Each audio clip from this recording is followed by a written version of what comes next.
PPT를 활용을 하면 강의 계획서를 좀 더 풍성하게 작성할 수 있어서 이제 그 활용 팁을 좀 알려드리려고 하고요.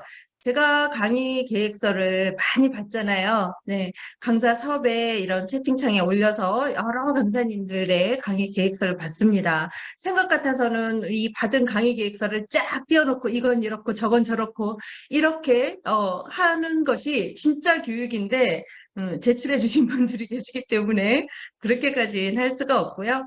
여러 강의 계획서를 받아보고 또 제가 기간에 제안을 해보고 하다 보니까 저만의 강의 계획서 보는 방법이랄까요?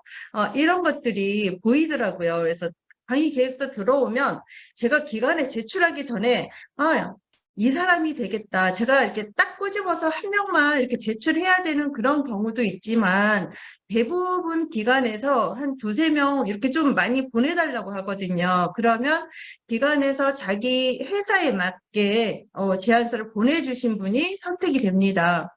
그러면 저는 보내기 전에 누가 될 것 같다라는 예감이 드는데 그건 또 100% 적중을 합니다.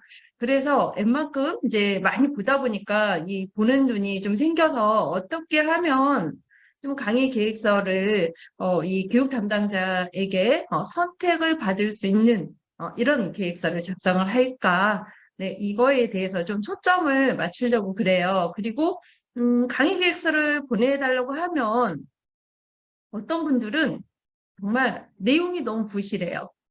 교육 내용이 이 강의 계획서라는 것은 내 강의에 대한 로드맵이거든요. 강의 계획서를 보면서 이 사람이 강의를 어떻게 하겠구나라는 감이 오는데 강의 계획서가 정말 성의 없이 이렇게 오는 계획서가 있어요. 그러면 저는 한국강사교육진흥원 이름으로 도저히 기관에 제출할 수 없는 이런 강의 계획서도 사실은 많이 들어와요.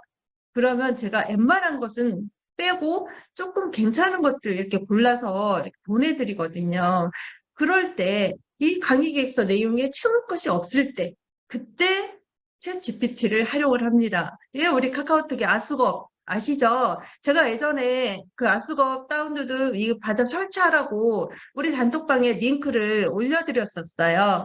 그래서 그거 하나만 가져도 우리가 얼마든지 검색을 해서 거기에서 풍성한 자료를 가져올 수가 있거든요. 저는 요새 챗 GPT가 너무나 활성화가 돼가지고 사람들이 모든 것에 다 챗 GPT 아니면 말이 안 될 정도로 이렇게 붙이더라고요. 그래서 너무 좀 허황된 것이 싫어서 제가 챗 GPT를 붙여야 되나 말해야 되나 막 이런 고민을 하다가 한번 붙여봤는데 갑자기 하루도 안 돼서 막 100명이 넘게 신청을 하셔서 제가 공지를 했죠. 챗 GPT가 주가 아니고 챗 GPT는 그 다음 주에 하니까 강의 계획서가 주다. 꼭 필요하신 분만 신청해달라라고 제가 요청을 드렸습니다.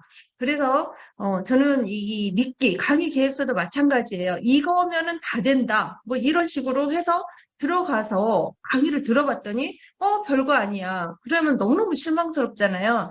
그런 경우가 많이 있더라고요. 그래서 강의 계획서도 정말 이 제목이 거창한데 내용이 너무 부실하단 말이에요. 이런 것들도 되게 문제가 될 수가 있고요. 그래서 내가 제목에 맞게 거기에서 서론, 본론, 결론 이렇게 충실하게 내용을 최대한 구체적으로 꽉 채워야 됩니다.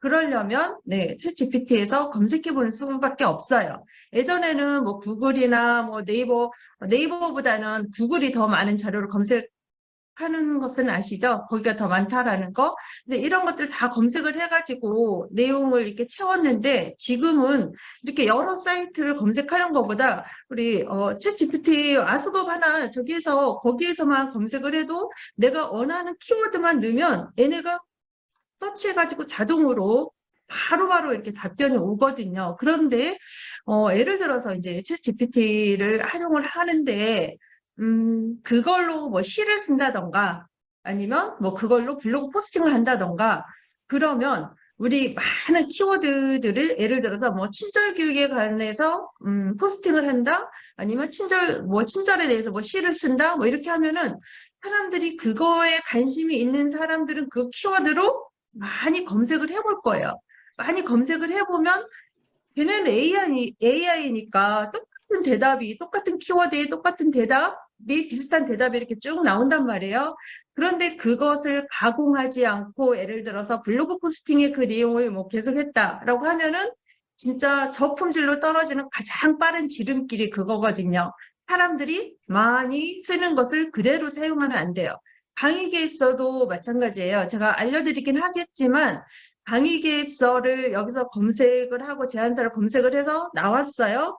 근데 그거를 똑같이 내 강의 계획서에 그대로 가공 없이 그대로 쓴다라고 한다면 누구나 검색해 볼 수 있는 그것은 전혀 남들과 차별화가 안 돼 있는 거죠. 그래서 내 강의나 내 계획서나 이것은 남들과 차별화가 돼야 돼요. 지금 뭐 10명, 20명, 뭐 100명도 지원을 할 수가 있지만 딱 마이크를 잡고 그 자리에 서는 사람은 단 한 명이거든요. 그러면 그 단 한 명이 그 수많은 경쟁자들과 차별화가 돼야지만 내가 뽑히는 거예요. 그래서 차별화가 되지 않은 제안서는 저는 죽은 제안서다라고 표현을 하고 싶어요. 그래서 정말 무엇보다도 남들과 뭐 하나라도 좀 다르게 하려면 내가 가공을 해야 된다. 그래서 그것은 참고 자료를 활용을 하시고, 네, 내 제안서에는 내가 이제 거기다가 살을 붙이고 막 하면 되겠죠.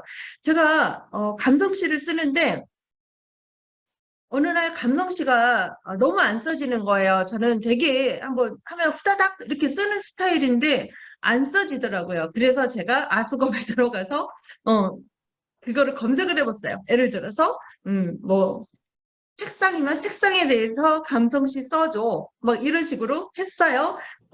처음 검색해보니까 그럴싸하니 괜찮아요. 그래서 거기에서 이제 키워드 갖다 이렇게 해봤어요. 그러면 휴대폰에 대해서 감성시 써줘. 뭐 마우스에 대해서 감성시 써줘. 이런 식으로 하잖아요. 그러면 이제 계속 이렇게 검색을 하다 보니까 얘가 다른 내용은 다 똑같은데 이 휴대폰 자리에 이 마우스 키워드 마우스 텍스트 이것만 바꾸고 내용은 다 똑같은 거예요. 그러니까 AI가 그래요. 그래서 그거 그대로